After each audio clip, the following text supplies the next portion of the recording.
से आप सभी को जय यीशु एवं जय मसीह की। प्यारे मसीही भाई और बहनों, आप लोग कैसे हैं? मैं उम्मीद करता हूं कि आप सभी लोग अच्छे हैं और परमेश्वर के वचन को सुनने के लिए ललायत हैं, आप तत्पर हैं। तो प्यारे मसीही भाई और बहनों, आज का परमेश्वर का यह वचन हमारे विश्वास पर है। हमारा विश्वास किस तरह से होना चाहिए? तो रोमियो के नाम संत पौलुस का पत्र, उसका अध्याय 4 पद संख्या 13 से लेकर हम लोग 25 तक और 5वां अध्याय का हम लोग 1 पद से लेकर 5 पद तक हम लोग अध्ययन करेंगे। तो प्यारे मसीही भाई और बहनों, यहाँ हमारे विश्वास को किस तरह से पौलुस प्रकट करता है या हमें प्रकट करने के लिए कहता है। हमारा विश्वास किस तरह से परमेश्वर के साथ जुड़ा रहना चाहिए, चाहे हम दुख में रहें या तकलीफ में रहें। हमें हर हमेशा परमेश्वर के प्रति ईमानदार रहना है। और संत पौलुस ने बहुत ही अच्छा हमारे जो धर्म पिता इब्राहिम है उनका उदाहरण देकर हमें प्रोत्साहित कर रहे हैं कि आपका विश्वास किसी भी परिस्थिति में नहीं डगमगाना चाहिए। तो आइए दोस्तों, हम परमेश्वर के वचन को पढ़ते हैं और सुनते हैं, सीखते हैं कि हमें संत पौलुस हमारे ईश्वर के प्रति किस तरह से प्रोत्साहित करते हैं या हमें आगे बढ़ने में हमारी मदद कर रहे हैं।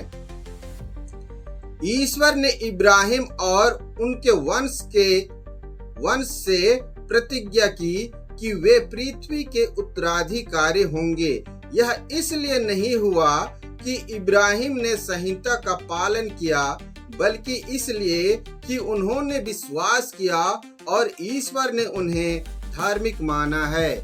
आमीन। प्यारे मसीही भाई और बहनों, देखिए यहाँ पर संत पौलुस हमें सीधे तौर पर कह रहे हैं कि जो कोई भी परमेश्वर के ऊपर विश्वास करता है, जो भी हमारे परमेश्वर के प्रति ईमानदारी के साथ खड़ा रहता है, हमारा ईश्वर, हमारा परमेश्वर उन्हें अपने अनेकों आशीषों से भर देता है और वो आपके लिए एक ऐसे कार्य करता है कि जिसके कारण आपके पिता या आपके ईश्वर को लोग जानने लगते हैं। यह इसलिए होता है कि आप क्या करते हैं, ईश्वर के ऊपर विश्वास करते हैं।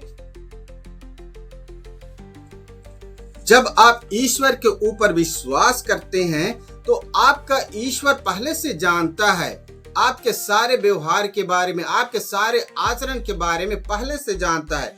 यहाँ पर देखिए, सीधे तौर पर हमें संत पौलुस क्या कह रहे हैं कि ईश्वर ने उन्हें संहिता के पालन के कारण नहीं, जो हमें निर्गमन ग्रंथ, उत्पत्ति ग्रंथ, गणना ग्रंथ या विधि विवरण ग्रंथ में जो हमें मूसा के माध्यम से परमेश्वर ने आज्ञा दिया है, उस आज्ञा के पालन के कारण नहीं, परंतु विश्वास के कारण कि हाँ, परमेश्वर है, परमेश्वर था, परमेश्वर रहेगा। उसने मुझे बनाया, उसने पृथ्वी को बनाया, सूरज चांद तारों को बनाया। आज मैं जो कुछ भी देखता हूँ इस पृथ्वी पर, सबको परमेश्वर ने बनाया। यदि आप ये विश्वास करते हैं तो वही विश्वास आपको ऊंचाई पर ले जाता है। आमीन। और इब्राहिम के साथ यही हुआ। आगे पढ़ते हैं। यदि संहिता के अधीन रहने वाले ही उत्तराधिकारी बनते हैं तो विश्वास व्यर्थ है और प्रतिज्ञा रद्द हो जाती है। यहाँ संत पौलुस क्या कह रहे हैं कि यदि केवल आज्ञा पालन से ही आप परमेश्वर के आशीष के काबिल बनते हैं, उनके अनुग्रह के काबिल बनते हैं, तो आपका विश्वास करना व्यर्थ है और आप मूसा के द्वारा जो संहिता हमें दिया गया है उसी के आधार पर आप पूजा पाठ, अर्चना, दुआ जो भी करना है उसे करिए। तब आपके ऊपर परमेश्वर की अनुग्रह उतरेगी। यह परमेश्वर आपके ऊपर तब अपनी अनुकंपा करेगा, अपना आशीष, अपनी कृपा आपको प्रदान करेगा। और ऐसी परिस्थिति में आपका विश्वास क्या है? व्यर्थ है, क्योंकि संहिता का परिणाम प्रकोप है, जबकि संहिता के अभाव में किसी आज्ञा का उल्लंघन नहीं होता। देखिए, यहाँ पर सीधे तौर पर कह रहा है कि संहिता मतलब कि कानून जो हमें परमेश्वर ने जो हमें नियम दिया है वो दंड के योग्य है। क्यों? क्योंकि यदि आप हमें परमेश्वर के माध्यम से जो मूसा ने हमें नियम कानून दिया है कि हम अपने यहोवा परमेश्वर की आराधना या पूजा पाठ किस तरह से करना है, हमें किस तरह से दशमांश देना है, किस तरह के जानवरों का बलि चढ़ाना है, किस तरह से हमें अन्न बलि चढ़ाना है, प्रायश्चित बलि चढ़ाना है, मेल मिलाप बलि चढ़ाना है। यदि आप उस नियम के विरुद्ध काम करते हैं या उस नियम के अनुसार आप ये सारी बलियां नहीं चढ़ाते हैं, तब आपको दंड मिलेगा, तब आप दंड के योग्य हैं।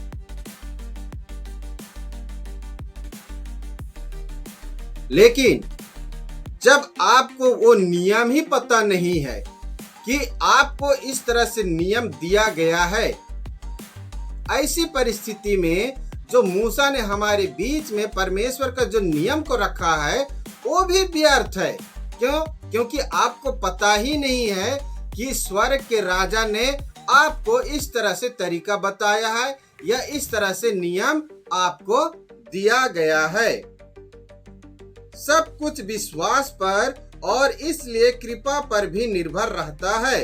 और यदि आप इन सारे नियमों को नहीं जान रहे हैं, आपने कभी सुना भी नहीं है, उनकी चर्चा भी नहीं की है, लेकिन आप विश्वास करते हैं, तब परमेश्वर की दया आप पर है। परमेश्वर अपनी अनुकृपा को, अपनी अनुकंपा को आपके ऊपर उंडेल सकता है। यह परमेश्वर के ऊपर निर्भर है। वह प्रतिज्ञा न केवल उन लोगों पर जो संहिता का पालन करते हैं, बल्कि समस्त वंश पर लागू होती है। देखिए, परमेश्वर ने जो हमें आज्ञा दिया है या उन्होंने जो हमें हमारे साथ प्रतिज्ञा किया है, वादा किया है कि मैं पुनः स्वर्ग से इस पृथ्वी पर आऊंगा।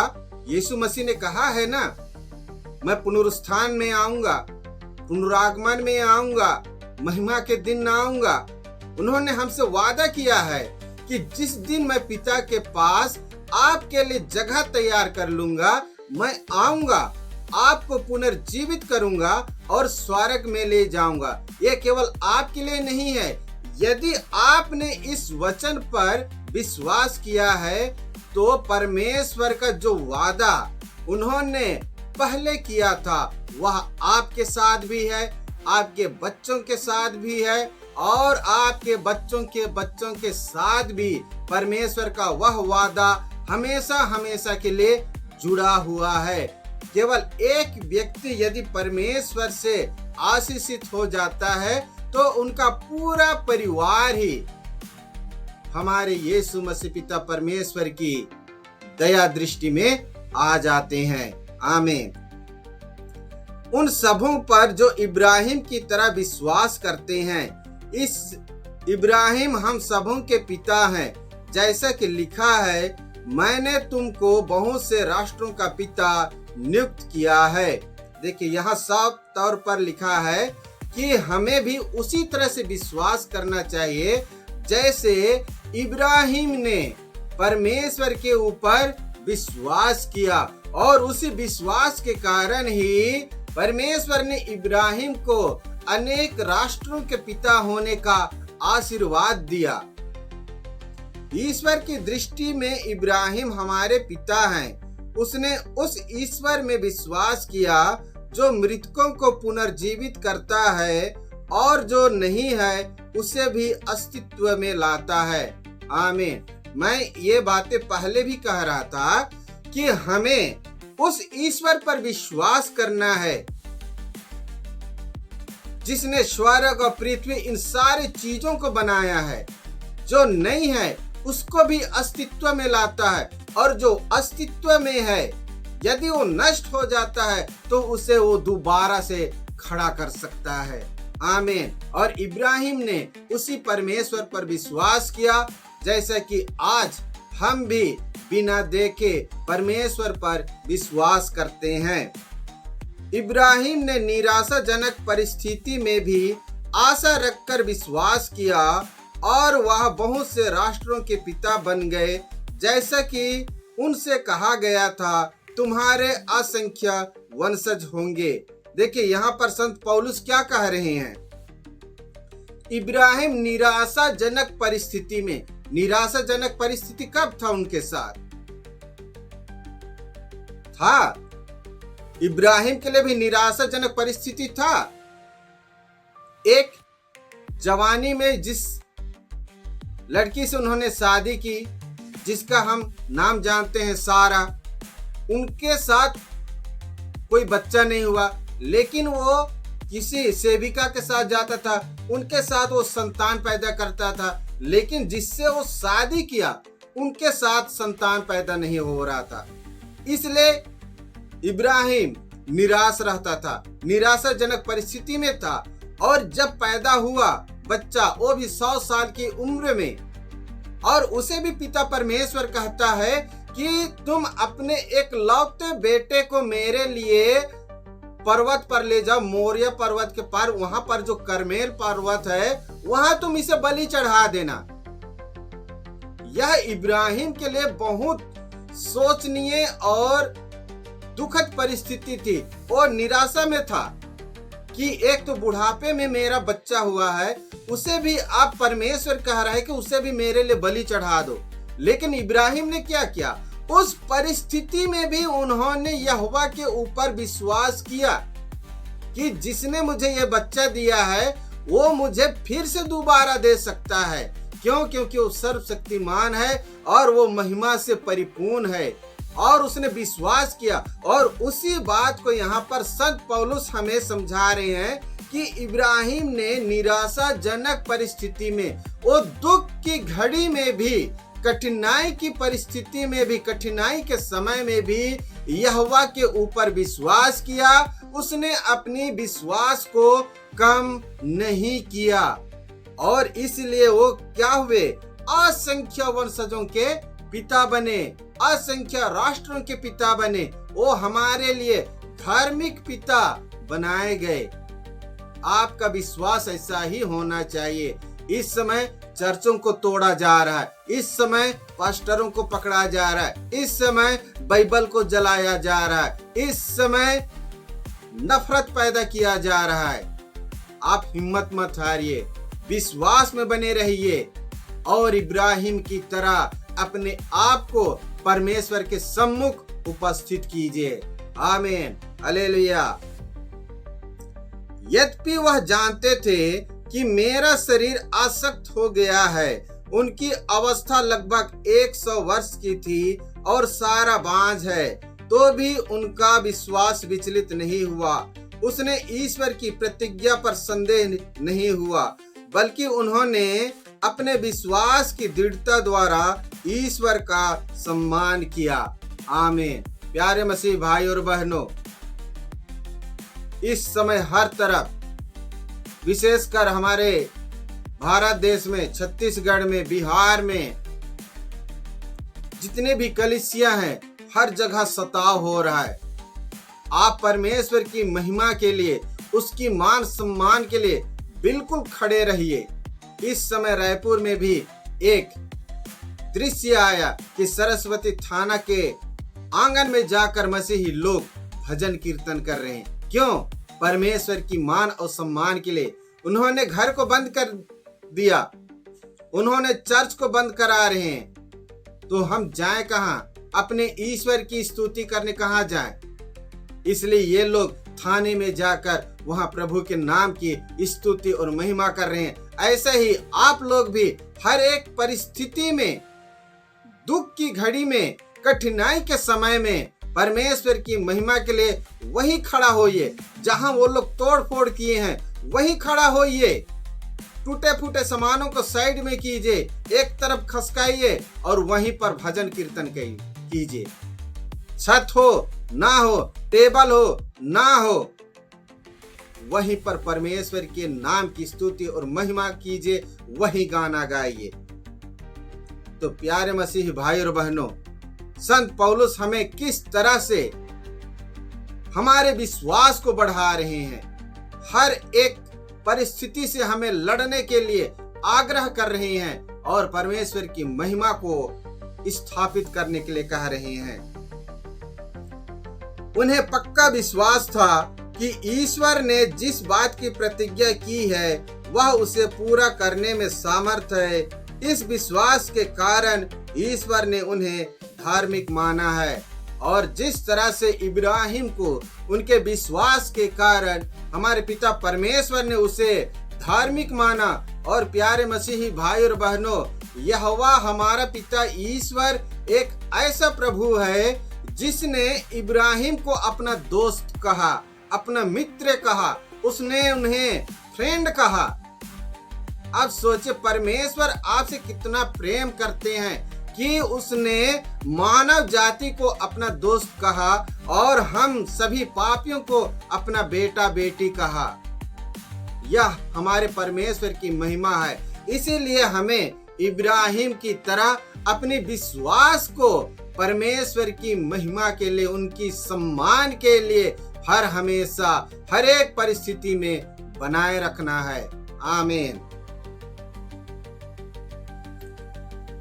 और धर्म ग्रंथ का यह कथन न केवल इब्राहिम से बल्कि हमसे भी संबंध रखता है। और यह जो विश्वास है केवल हमारे जो पूर्वज इब्राहिम हैं, केवल उनके लिए ही नहीं, परंतु हम सबसे वही संबंध है।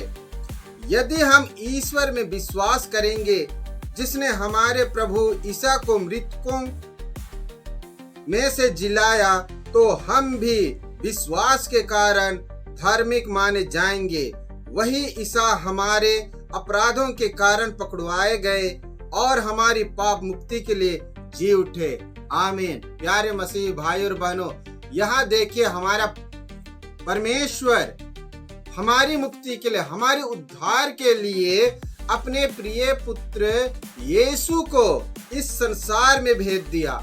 और उसी का उदाहरण लेकर हमें संत पौलुस बता रहे हैं कि जिस तरह से इब्राहिम ने विश्वास किया, उसी तरह से यदि हम विश्वास करते हैं कि हमारा जो पिता ईश्वर है वह हमें मृतकों में से जिलाएगा।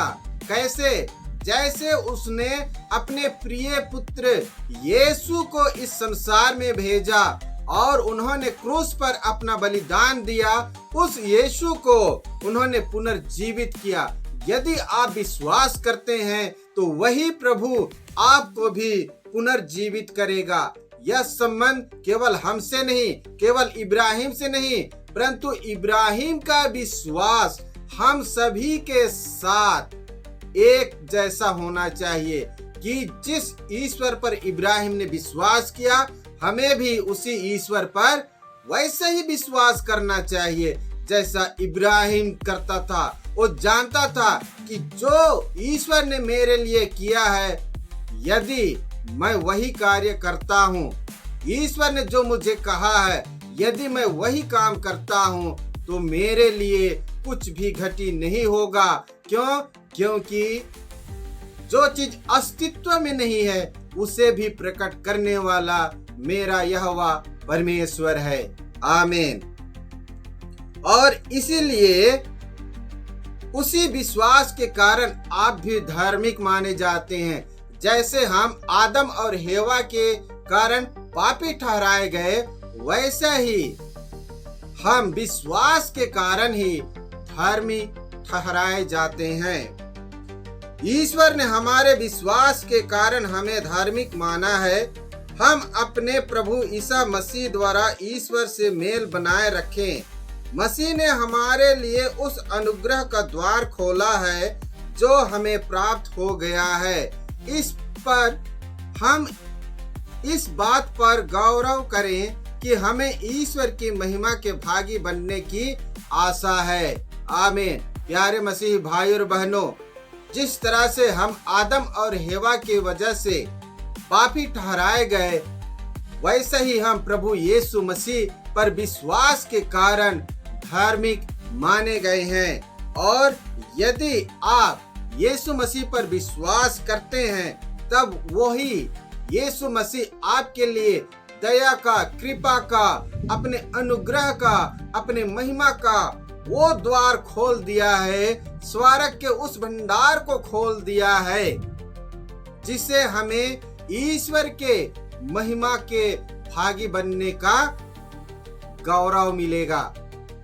आप प्रभु परमेश्वर के महिमा के भागी बनने का जो आशा रखते हैं, यानी कि आप स्वर्ग राज जाना चाहते हैं, आप पुनरुत्थान में प्रवेश करना चाहते हैं, उस आनंद के राज्य में, उस सुखदायी जीवन में जाना चाहते हैं, जिसकी आप आशा रखते हैं, उसे आपके प्रभु यीशु मसीह ने खोल दिया है।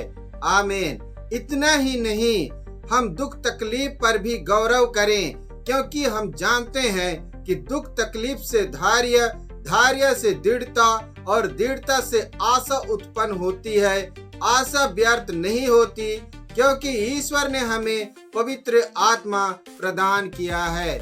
आमीन। प्यारे मसीही भाई और बहनों, संत पौलुस यहाँ पर आपको और भी अधिक हिम्मत बंधा रहे हैं, और हिम्मत के साथ आपको परमेश्वर की महिमा किस तरह से मिलेगा उसे भी बता रहे हैं। क्या कह रहे हैं कि दुख की घड़ी में, तकलीफ की घड़ी में आपका जो धैर्य है, आपका जो हिम्मत है, वो बना रहे। क्यों?